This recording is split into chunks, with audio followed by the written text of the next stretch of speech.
الكريم وبعد فأعوذ بالله من الشيطان الرجيم بسم الله الرحمن الرحيم قال النبي صلى الله عليه وسلم النكاح من سنتي ومن رغب عن سنتي فليس مني أو كما قال النبي صلى الله عليه وسلم.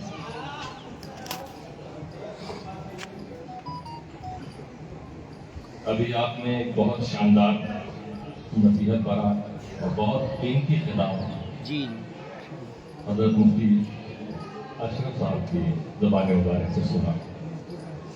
صحیح معنوں میں کہ اس کے بعد اب پروگرام ختم ہو جانا چاہیے، وقت بھی بتا رہا ہے، اور کیونکہ یہ بات جو تھی بڑی جامع، دل کو چھونے والی، ایسے خطاب کے بعد بس یہی کہنا چاہیے کہ اللہ تعالیٰ ان باتوں پر عمل کرنے کی ہم سب کو توفیق عطا فرمائے اور مفتی صاحب قبلہ کے علم و عمل میں برکت عطا فرمائے.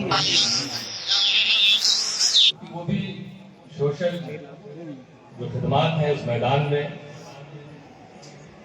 ایک نمایاں ہستی حضرت مفتی صاحب کی ہے جو پورے گجرات سے خبر جہاں جاتے آتی ہے.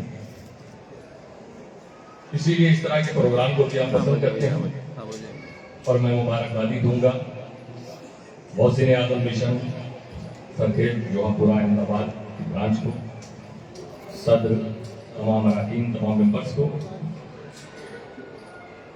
اللہ نے آپ کو یہ توفیق عطا فرمائی اور رب قدیر آپ کی ان کوششوں کو قبولیت سے درجہ عطا فرمائے کہ آج ایک شاندار پروگرام پہلی بار برانچ کر رہی ہے یہاں پر ہماری برانچ محسن اعظم مشن کی. ایک بہت کامیاب پروگرام نظر آ رہا ہے. یہ آنے والے تمام لوگوں کا میں بھی شکریہ ادا کرتا ہوں اور خصوصیت کے ساتھ یہ ہمارے جو 15 بھائی اور ہماری قوم کی 15 بہنیں، اصل تو آج انہی کے لیے ہم لوگوں نے محفل سجائی ہے. ہم ان کو اور ان کے پریوار والوں کو مبارکباد پیش کرتے ہیں. جو ایکٹیویٹیز محسن اعظم مشن کے پلیٹ فارم سے چل رہی ہے،